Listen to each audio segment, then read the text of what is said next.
Yeah, well, this is Clubmoor ward, and it's one of the more deprived wards, not just in Liverpool, but actually in the country.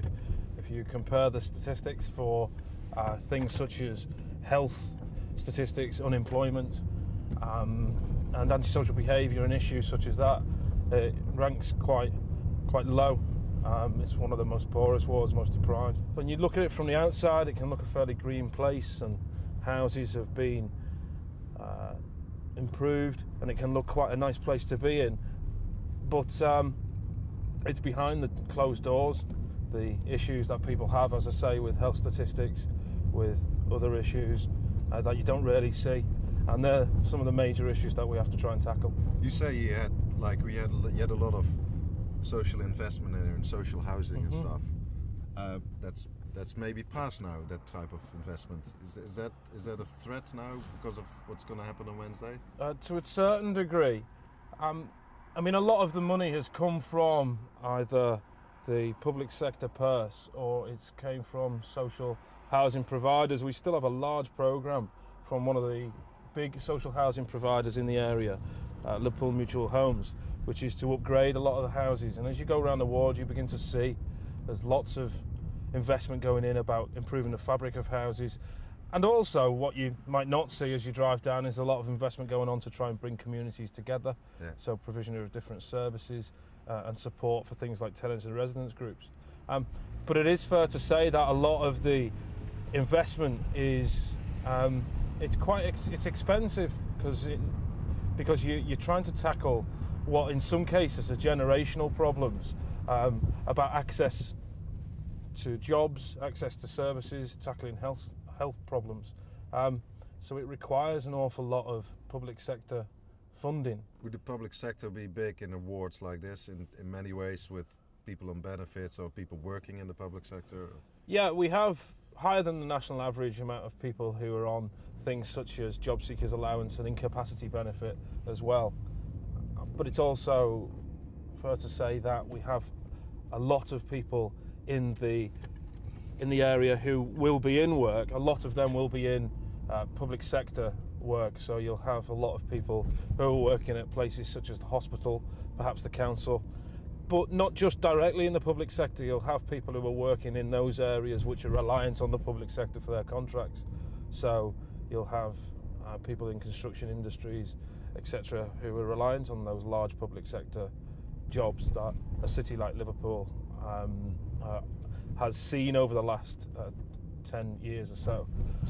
That they're reliant on that as well. So I wouldn't go so far as to say we're wholly dependent on the public sector, but without it, I think you'd see a real difference, and it'd be a detrimental difference as well. It's got to be a big impact. What's going to happen? Is that people holding their breath, do you think? Yeah, everyone is waiting with bated breath.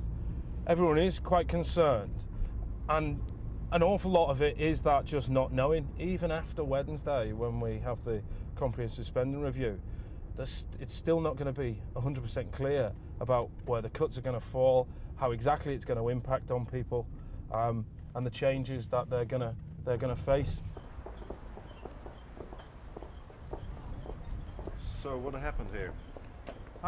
Well, in this local area, we've had quite a few business burglaries going back a few months.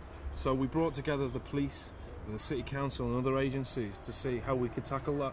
And through working together, we were able to dramatically reduce the amount of business burglaries that there were in the area, bring it down to virtually zero. There's still issues that are ongoing, but we've been able to build upon that first experience and bring the traders together in a traders association and begin to tackle those issues by bringing partners together. But unfortunately, it will rely in the future on not just the will of people coming together, but also funding. So you talked about what you did here with the shops to prevent burglaries like that and problems like that. Is it going to affect that type of approach when there's going to be less police, or the police has to cut their budget? Well, it's always a concern when there are going to be cuts to things such as the police budget. We've already seen here in Merseyside that they're having to get rid of a dedicated antisocial behaviour task force. Places like Clubmoor, places like the Broadway shopping area that we see here, we've made great strides in tackling antisocial behaviour, and that's been largely in part down to the dedicated force that we've had and task groups such as what Merseyside Police have been able to provide. I think it's fair to say that as we go forward with cuts that we are expecting, that being able to support such schemes such as that, not just with the police but the support that they get through the City Council and other agencies, is clearly under threat. Because an ASBO unit like that was a very effective unit to tackle those problems? The antisocial behaviour unit was very, very effective. You only need to go and speak to the residents that we speak to on a daily basis to see just what great strides the antisocial behaviour unit has made. It's fair to say that there are still issues. People are always going to find issues that they have, and there are ongoing problems that we have to face. But that's made it even more difficult when we don't have the resource that the police are able to provide that we've had previous. Through all layers of society, it's going to affect a lot. It's going to be tough for a lot of people, isn't it? Yeah, it's going to be very tough for a lot of people. When Cameron and Clegg talk about the broader shoulders in society, they really shouldn't be talking about the people like what I represent, who don't have those broad shoulders, and yet they feel that they're being targeted a lot more than others who should be. What do you think of the claim that it's going to be fair by the government, that the wealthiest people are going to carry the heaviest load of these cuts? Well, I think the Conservative and Liberal Democrat government's got to demonstrate it by its actions. So far, what's been demonstrated is that the poor in society have had to bear the brunt. I've seen a recent presentation from the Institute of Fiscal Studies that shows that it has been the poorer in society that have borne the brunt of the cuts and changes that this government has introduced since they've been in power. If you look back historically, though, over the last 2-3 years, you can see that it's actually the Labour government that was trying to make it fairer. So this government's got, I personally think, a lot to live up to, and it's got to demonstrate it with its actions rather than what it says. Would a Labour government not have made painful cuts as well? Yeah, I don't think anyone's denied that the Labour government wouldn't have made cuts as well. What we have said is there's a very clear difference. The Conservative and Liberal Democrats want to cut the deficit. They want to completely remove the deficit, over the course of the next 5 years. Labour said we want to halve that deficit because we think halving the deficit would still make it manageable, would still allow the economy to improve. But specifically, we wanted to ensure that we maintain demand within the economy.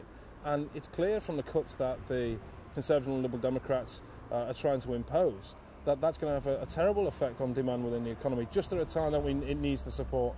If this government is going to do what it said it will do and erase the deficit and do all those big budget cuts, and we heard George Osborne last Sunday that he is determined to do it, what type of society will we get in a couple of years' time?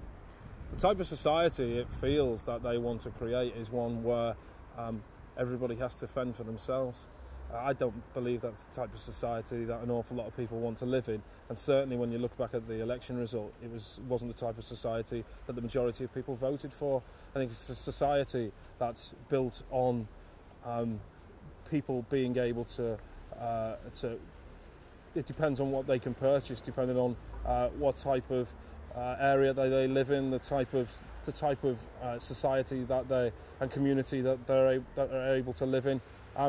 It's the type of society that says every man for themselves, and if you need help, then sorry, the state's not going to be able to stand in and help you. That certainly seems to me the type of society that I want to create, and it's something that we'll be doing everything to try and prevent.